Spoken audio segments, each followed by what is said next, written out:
Assalamualaikum warahmatullahi wabarakatuh. Innal hamdalillah nahmaduhu wa nasta'inuhu wa nastaghfiruh wa na'udzu billahi min sururi anfusina wa min sayyiati a'malina. May yahdihillahu fala mudhillalah wa may yudlil fala hadiyalah. Asyhadu an la ilaha illallah wa asyhadu anna Muhammadan abduhu wa rasuluh la nabiyya wa la rasula ba'da. Wassalatu wassalamu ala Muhammad wa alihi wa ashabihi wa man tabi'ahu bi ihsanin ila yaumiddin. Bapak, ibu-ibu jamaah Masjid Agung ingkang minulya, alhamdulillah kula lan panjenengan sedaya saat menika tasih diparingi oleh Allah Subhanahu wa taala nikmat sehingga kita saged nglampahi ibadah, kita saged nglampahi salat subuh kanthi berjamaah, banjur kita lajengaken kalih mencari ilmunya Allah Subhanahu wa taala.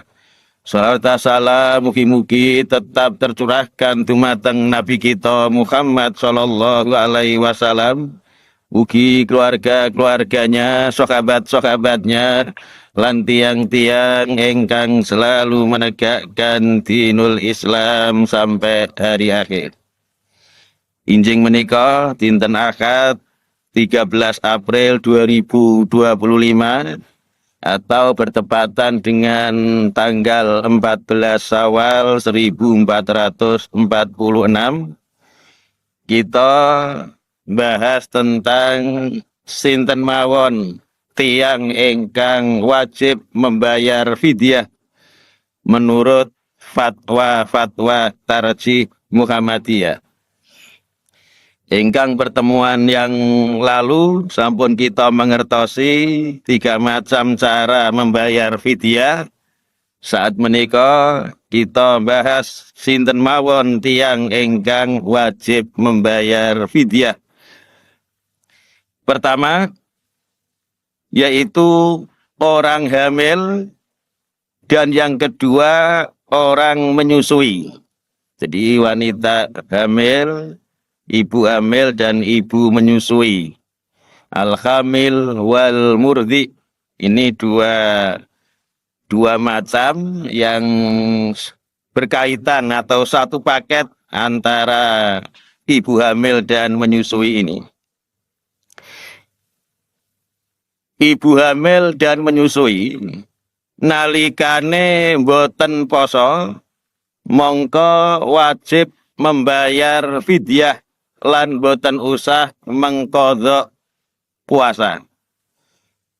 Ini pendapat fatwa Tarjih Muhammadiyah, dan juga ini pendapatnya sahabat Rasulullah Ibnu Abbas, Ibnu Umar, juga seorang ulama Ibnu Qudamah, dan Muhammad Nasiruddin Al-Albani. Pendapat menika itu pendapat 2 orang sahabat Rasulullah, yaitu Ibnu Abbas dan Ibnu Umar, sampai-sampai seorang ulama namine Ibnu Qudamah niku beliau mengatakan la mukhalifa lahuma fis sahabat.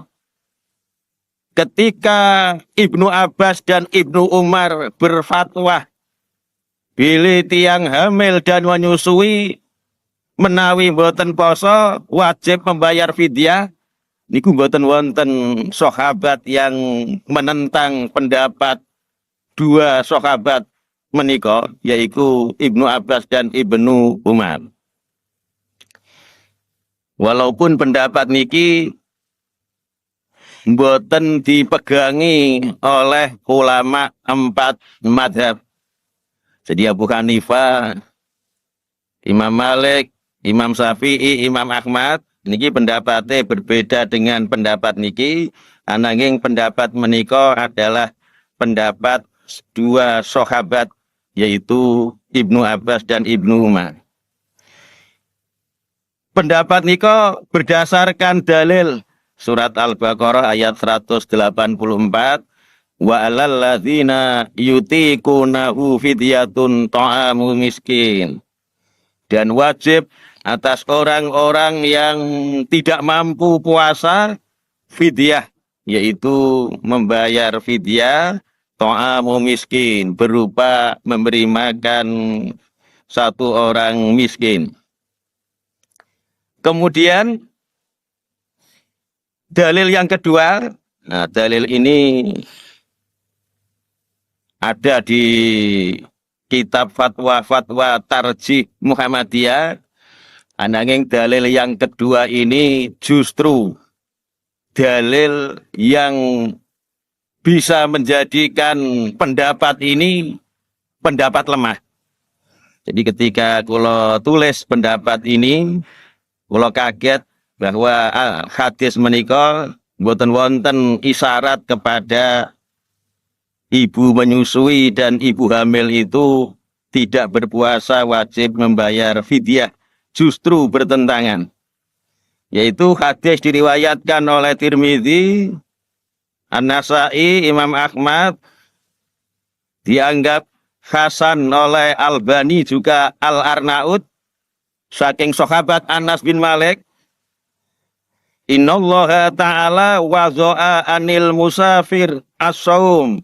Sesungguhnya Allah Ta'ala meletakkan atau membebaskan orang musafir itu dari puasa. Maksudnya ingin puasa ya silakan, tidak ingin puasa ya silakan. Puasa terus sholat. Dan Allah membebaskan orang musafir itu separuh sholat. Yaitu musafir itu hanya diperintahkan 2 sholat, dalam arti zuhur 2 rakaat, asar 2 rakaat, isya 2 rakaat. Wa anil hamili awil murdhi as-saum. Dan Allah meletakkan atau membebaskan orang hamil dan menyusui untuk berpuasa. Ini di kitab fatwa Tarjih Muhammadiyah dijadikan dalil bahwa orang hamil dan menyusui itu wajib fidyah, tidak usah mengqadha. Tapi justru dalil ini itu dijadikan dalil oleh ulama bahwasanya orang hamil dan menyusui itu wajib mengqadha. Maka kula waktu niku nulis niki bingung. Niki dalil mboten wonten isyarat kanggo dalil hamil dan menyusui. Karena di dalam hadis menika Allah membebaskan musafir.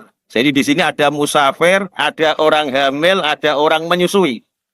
Sementara musafir itu dibebaskan boten poso, niku boten angsal membayar fidyah, tapi wajib mengqadha. Maka ketika musafir disebut, orang hamil disebut, orang menyusui disebut dalam satu hadis, maka mesti orang hamil dan menyusui itu sama dengan musafir, yaitu wajib mengqadha. Maka butuh ada dalil lain yang digunakan oleh Ibnu Abbas dan Ibnu Qudamah. Kemudian dalil yang ketiga, hadis menika diriwayatkan Al-Baihaqi, dianggap sahih oleh Albani. Ketika turun ayat wa alal ladzina yutiqunahu fidyatun ta'amu miskin, dan wajib orang-orang yang tidak mampu berpuasa itu membayar fidyah. Ayat ini asalnya adalah orang tua baik mampu puasa atau tidak mampu puasa, ketika tidak berpuasa wajib membayar fidyah. Kemudian ayat ini dinasakh, yaitu faman syahida minkumus syahra falyasum.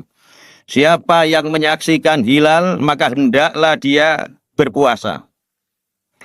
Ketika ayat ini turun, maka kata Ibnu Abbas, orang tua yang berusia lanjut, kalau dia mampu puasa, tetap diperintahkan berpuasa. Tapi kalau dia tidak mampu berpuasa, maka membayar fidyah. Wal hamil wal murdi idza khafata.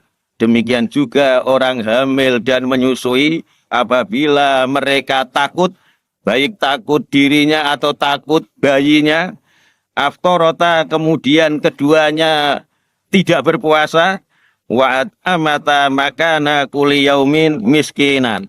Maka keduanya membayar fidyah, memberi makan kepada orang miskin setiap hari yang dia tinggalkan. Jadi dalil yang ketiga ini adalah diriwayatkan oleh Al-Baihaqi saking Abdullah bin Abbas. Dan riwayat ini menurut ahli hadis Albani adalah sahih. Kemudian Ibnu Umar niku nate ditangleti oleh anake, ketika itu anaknya hamil, maka anaknya hamil ini tidak mampu berpuasa. Kata Abdullah bin Umar, aftiri wa atimi.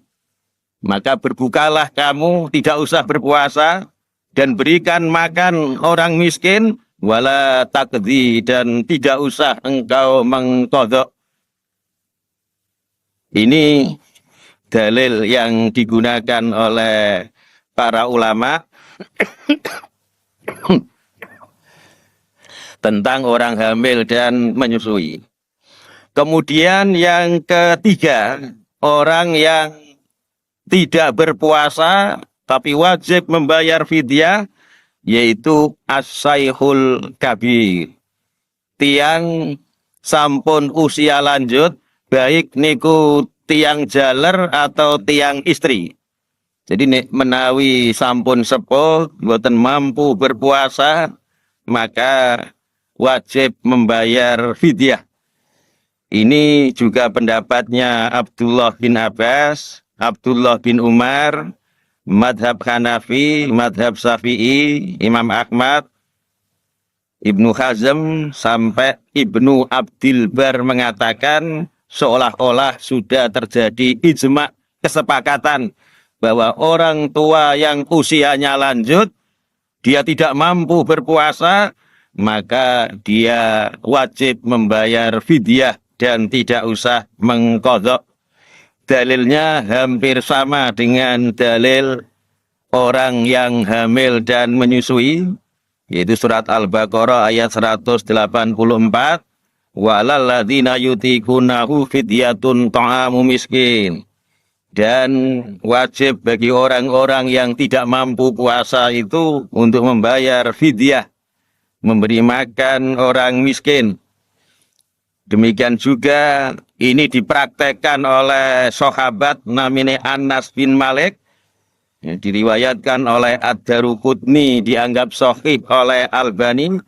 Anas bin Malik niku di usianya yang lanjut, jadi 1 tahun atau 2 tahun sebelum beliau meninggal, beliau boten kuat poso. Maka beliau kemudian fasona'a jafnatan min sarid. Beliau membuat 1 ember. Jadi ndamel roti saember. Nah, juga saember niku ukurannya pinten. Pokoknya saember menika cukup untuk makan 30 orang fakir miskin. Wada'a salasina miskinan. Dan beliau memanggil 30 orang fakir miskin. Fa'asba'ahum. Kemudian fakir miskin ini disuruh untuk makan sampai mereka kenyang. Jadi ini dipraktekkan oleh sahabat Rasulullah Anas bin Malik. Juga berdasarkan surat Al-Hajj ayat 78, wa ma ja'ala alaikum fiddini min haraj. Dan sungguh Allah tidak menjadikan kalian di dalam agama itu suatu kesulitan. Bagi orang yang sudah tua tidak mampu berpuasa, maka diberikan kemudahan dengan cara membayar fidyah, memberi makan setiap hari satu orang miskin satu kali makan. Jamaah enggang mulya niki sampai nomor 3 enten 2 lagi kita cukupi sampai sakmenten. Mugi-mugi wonten guna lan manfaat kanggone kula lan panjenengan sedaya. Subhanaka Allahumma bihamdika asyhadu alla ilaha illa anta astaghfiruka wa atubu ilaik. Wassalamualaikum warahmatullahi wabarakatuh.